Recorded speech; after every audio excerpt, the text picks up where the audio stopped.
Selamat pagi keluarga damai, selamat berjumpa dalam Sapaan Damai Sejahtera hari Senin 8 Maret 2021. Masih dalam rangka renungan masa Prapaskah, mari kita mulai Samas hari ini dengan menaikkan sebuah pujian.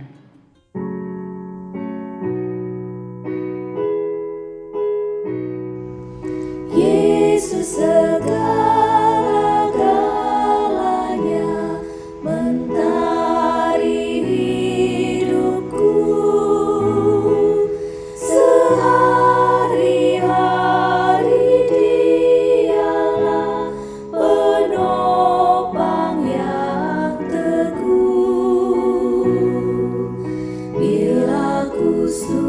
susah berkesan, aku pergi kepadanya,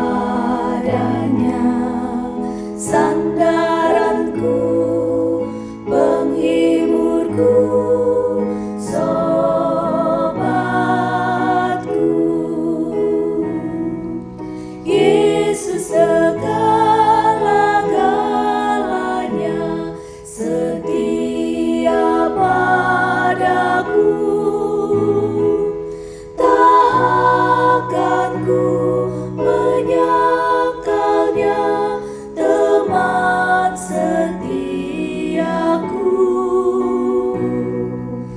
Bersamanya ku tak sesat, Ia menjagaku tetap, Ia tetap kawan erat, sobatku.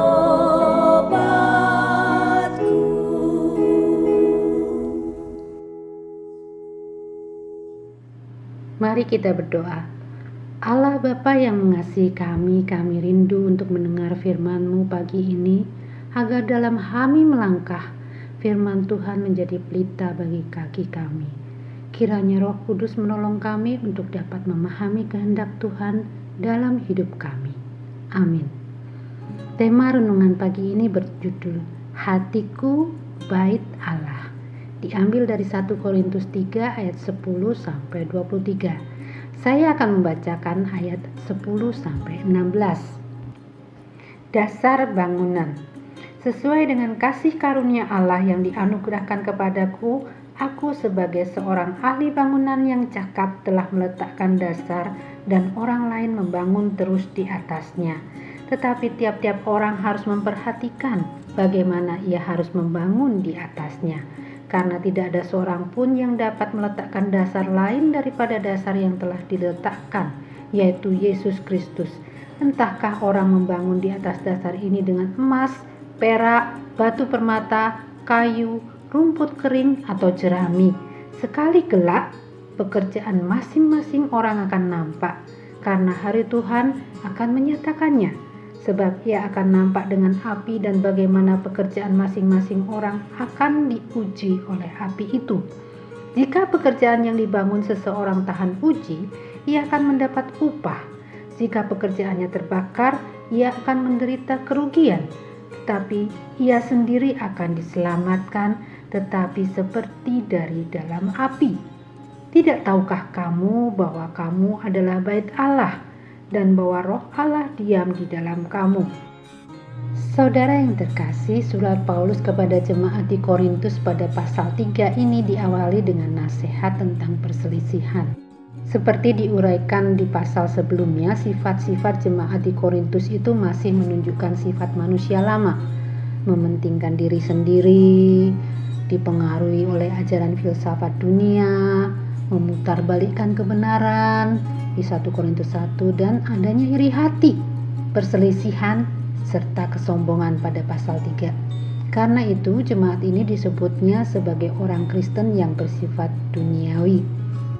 Keluarga damai, janganlah heran kalau saudara melihat orang Kristen yang sifatnya masih sama dengan orang duniawi. Hampir-hampir tidak ada bedanya. Hal itu terjadi juga pada jemaat di Korintus. Dalam bacaan kita, Paulus mengumpamakan dirinya sebagai tukang bangunan yang meletakkan dasar, yaitu Yesus Kristus.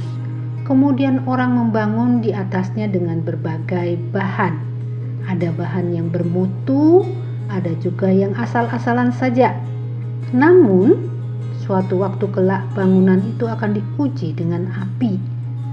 Demikianlah Paulus mengumpamakan orang yang menjalani kehidupan sebagai orang percaya. Ada yang sungguh-sungguh, tetapi ada pula yang menjalani dengan biasa-biasa saja, dengan masih melakukan kebiasaan-kebiasaan lama. Paulus memperingatkan dengan keras bahwa mereka seperti direbut dari dalam api. Selamat, namun terkesan nyaris kosong. Beberapa waktu lalu di Bandung, kami kedatangan tamu yang tidak diundang. Tikus got yang masuk melalui pipa pembuangan air dari tempat cuci piring.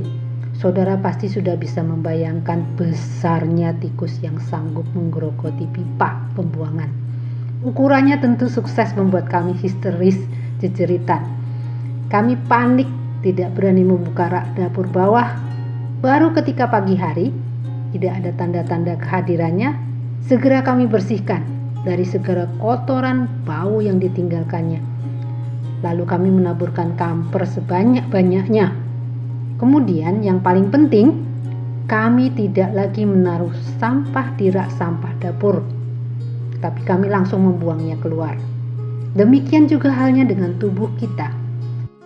Allah sedemikian menghargai orang percaya sehingga disebutkan di ayat 16 sebagai bait Allah. Itu sebuah privilege, keistimewaan, kehormatan luar biasa bahwa Allah berkenan tinggal.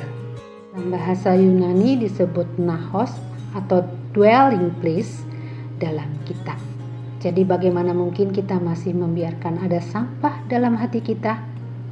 Allah mengendaki tubuh kita sebagai bait Allah dalam keadaan bersih, suci dan tidak kotor. Ada banyak hal yang dapat mengotori diri kita sebagai bait Allah. Misalnya dengan kedengkian, kemunafikan, dendam, kepahitan, kesombongan, iri hati, perseteruan, keserakahan, fitnah, kedegilan, perzinahan, kegeraman, dan masih banyak hal lainnya yang dapat mengotori diri kita sebagai bait Allah. Kehidupan Kristen adalah suatu proses perubahan dan pembaruan diri tiap-tiap hari menjadi semakin serupa dengan Kristus. Allah mengendaki diri kita semakin diperbaharui, semakin disucikan dari hari ke hari. Oh, tentu saja tidak ada yang sanggup kalau mengandalkan kekuatan diri sendiri. Bukankah semakin berusaha, semakin kita terlihat tidak berdaya oleh godaan duniawi, iblis, dan juga ego kita sendiri? Tetapi puji Tuhan, kita dapat memohon dan mengizinkan Roh Kudus memimpin kehidupan kita, mengendalikan hidup kita, dan meminta untuk disucikan oleh Allah tiap-tiap saat. Dia dapat membuang semua sampah-sampah bau yang dulu kita sukai. Bukankah Roh Kudus sekarang diam di dalam diri kita? Berseru dan berdoalah meminta Tuhan mengambil alih kendali atas hidup kita.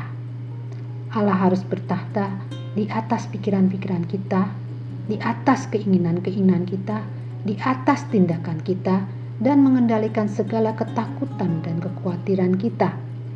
Tubuh orang percaya adalah medan pertempuran sesungguhnya antara ego, keinginan-keinginan kita, dunia ini, versus kehendak Allah. Keluarga damai merupakan suatu kehormatan dan kebanggaan ketika diri manusia disebut sebagai bait Allah, tempat Allah berdiam. Oleh sebab itu, kehidupan orang percaya harus mencerminkan bahwa dirinya adalah bait Allah, di mana Allah berdiam dan berkuasa di dalamnya. Jangan pernah lupa bahwa diri kita sangat berharga di mata Allah.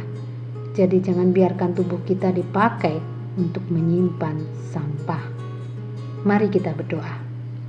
Allah Bapa yang penuh kasih, kami mengaku kami tidak berdaya ketika keinginan dosa dan dunia menarik kami terus-menerus. Kami manusia lemah yang dalam kedagingan kami tidak dapat melakukan kehendak Tuhan. Tolonglah Tuhan mengambil kendali atas hidup kami. Ajarkan kami semakin peka apabila ada dosa yang belum kami akui dan belum dibuang. Selidikilah hati kami ya Tuhan. Jangan biarkan ada sampah yang tersembunyi di sudut hati kami. Kami rindu tubuh kami menjadi bait yang kudus dan yang berkenan kepadamu. Amin. Keluarga Damai dapat melanjutkan dengan berdoa syafaat untuk para misionaris dimanapun mereka ditempatkan oleh Tuhan.